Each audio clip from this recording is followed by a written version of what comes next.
Basically, my question is, how do the allelochemicals given off by sweet potatoes affect a rose's growth rate? Some background research. Allelochemicals are basically chemicals given off by certain species that affect another species' growth and development. And sometimes allelochemicals are beneficial to the receiving plant, but most of the time they affect the plant's growth in a negative way. Sweet potatoes are large, starchy vegetables that are related to yams. They cultivate in tropical and warm, temperate regions. They grow best with soils with a pH range of 4.5 to 7.0, and they give off allelochemicals, and they tend to have an effect on roses, which is why I picked roses and sweet potatoes. Roses are flower shrubs. There's over 200 species and colors.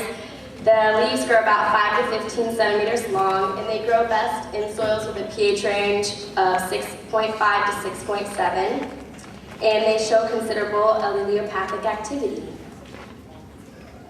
How I set up my project was that I put the rose plant in a plastic pot holder and grew the sweet potato in another plastic pot, and I kept the two plants away from each other for about a week to measure a steady growth rate individually, and then I planted the two plants together in a larger bin so that I could see if the allelochemicals from the sweet potatoes would affect the roses, and I measured the new growth rate in any observation.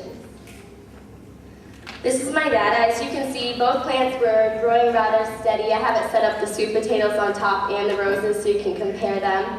They are both pretty steady and growing pretty fast, and when they're individually planted, once I planted them together, you see the gradual declining on the roses. In the sweet potato, they stopped growing as fast, but they were still increasing in inches. So my conclusion is that the allelochemicals produced by the sweet potatoes did negatively affect the rose's plant growth rate and even killed the plant. As you can see, the rose is dead over there. And my hypothesis was actually proved right because I thought that the allelochemicals would negatively affect the plant. And this may impact our environment because it's not allowing biodiversity. The plants that give off allelochemicals are sometimes able to take over other species around them, so it's important for gardeners to know what plants are allelopathic so that they don't corrupt other plants around them. And that is it. Any questions? Before I go on for you and Mr. Powell's going to go, do you think that we could use this idea of the allelopathic chemicals to get rid of invasive species like Brazilian peppers? Yeah, I believe so. Some plants don't really react to allelochemicals, so it just depends on if Brazilian peppers would react to it. Okay, Ms. P. Any way you would change your experiment? Anything about the trial or anything you would do different? The question was, is there anything that you would do differently about your trials with your experiment? I would probably do it a couple more times. I had other sweet potatoes to begin with, but they ended up dying and I didn't have enough time to re-sprout them and everything. So I would try doing a couple more trials next time.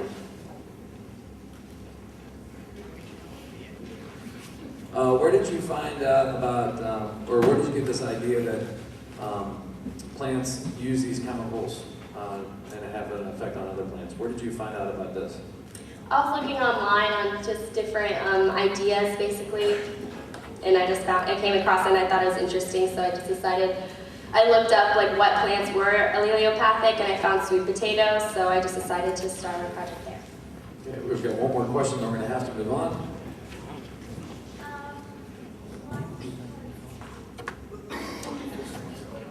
I called it sweet chemicals because I was dealing with sweet potatoes, so sweet chemicals because the allelochemicals that the sweet potatoes gave off. Okay, great. Thank you very much.